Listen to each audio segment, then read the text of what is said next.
Good Monday morning of the fifth week in Ordinary Time.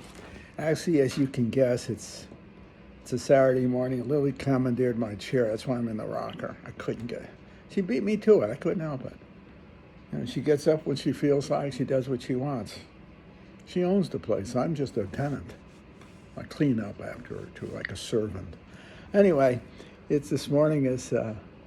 These videos are for the fifth week of Ordinary Time, okay? And they're ordinary time, but there's something extraordinary about the ordinary time. It's not that ordinary.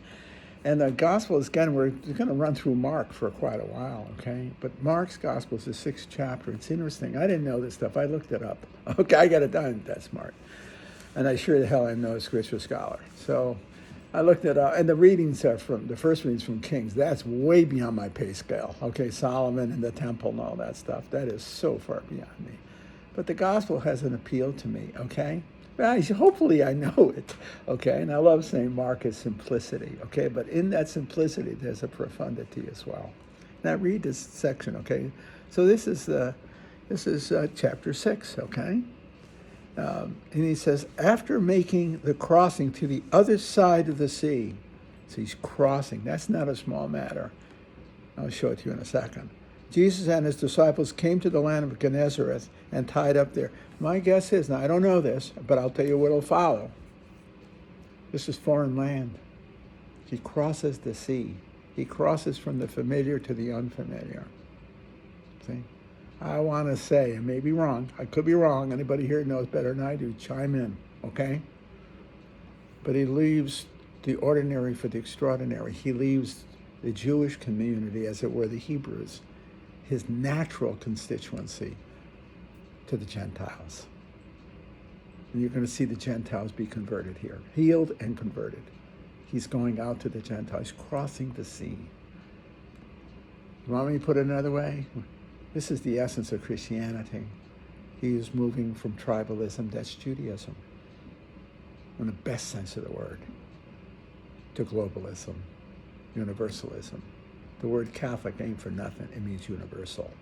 And you see that here. He crosses the sea in the boat. He didn't swim. He crossed it in a boat. Okay, I got a kick out of it. Was it a bass boat or was it what? I shouldn't joke, but he gets across. And his disciples are with him. I ain't got a clue what they're getting into. Just the beauty of the story. They don't know what they're getting into. It's the mystery of grace as God takes us into the unknown future with his companionship in the boat to a foreign land. What's the foreign land? Tomorrow. Tomorrow. Maybe today and tomorrow. The adventure of existence itself.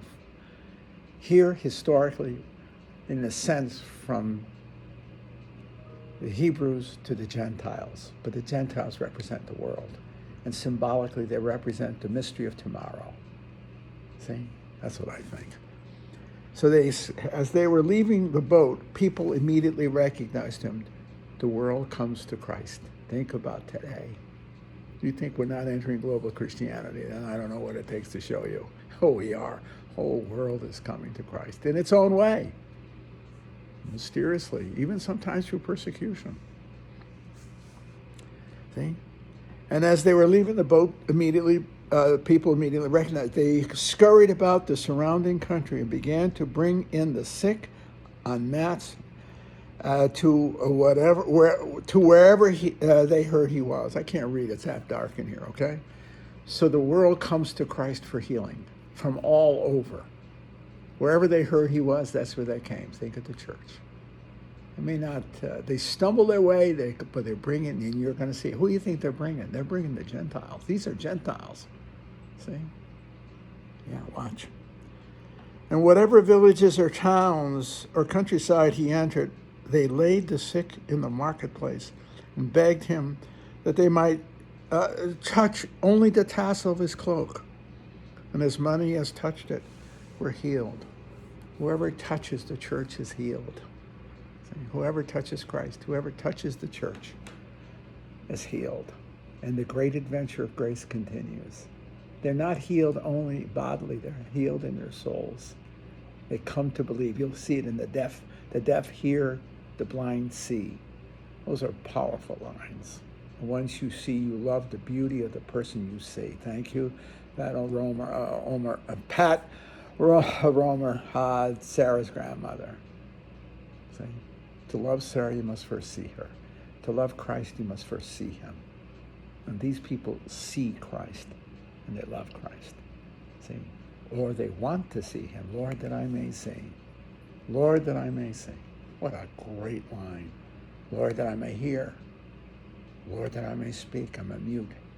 Loosen my tongue. Let me speak wisely and effectively. You see? Those are more than, he's more than a miracle worker. He brings the freedom of life with him. He calls us to life and adventure and mystery if we are willing to see and hear and speak. You see? So this first reading is very, very simple in its own kind of way. They get off the boat, but it isn't simple. They cross the sea from the familiar to the unfamiliar, from the common to the uncommon, from the friend to the stranger.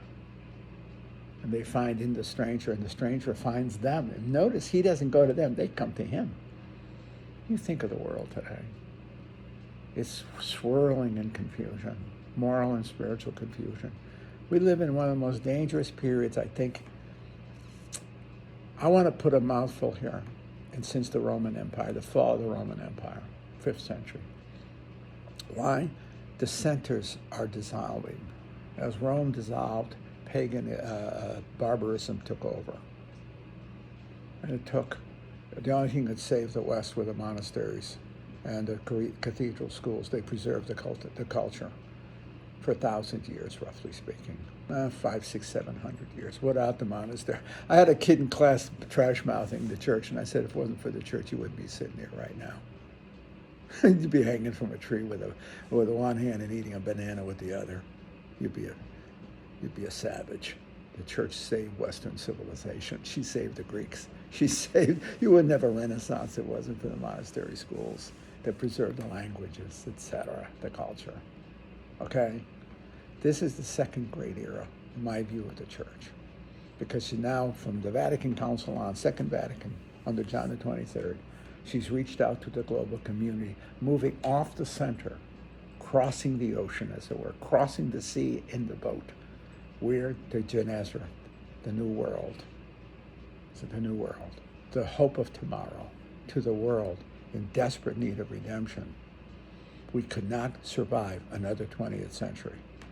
The 20th century was described by, I think, Pope Benedict XVI. I think he called it, or was it John Paul II? I don't know. I don't think it was John Paul II. The century of horror. And it was Eurocentric horror.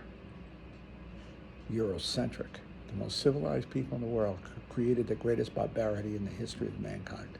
When did a civilized people intend extermination? Right? The death camps. When?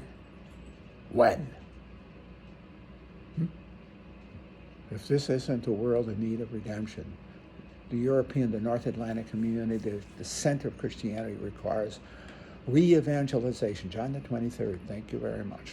And the whole world on the brink of a nuclear self-annihilation cries out for healing. Right? That's on a global scale. This is the great era of the church. She is the hope of the world to bring peace to the world, to a radical transformation of the human heart, the healing of the human heart, to overcome the horrifying loneliness of the human experience.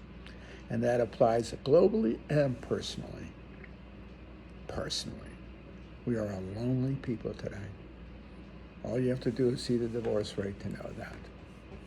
You see how lonely we are as a people, as individuals. It's a scary story, but it's a story of hope as well. You choose blindness and deafness, you will die alone. If you open your mind and your heart, if the world opens its mind and its heart, its eyes to see and its ears to hear, Christ in the gospel lived in the church. She will bring peace to the world and peace to the human heart. Without it, just look at the 20th century and hold on to your seats.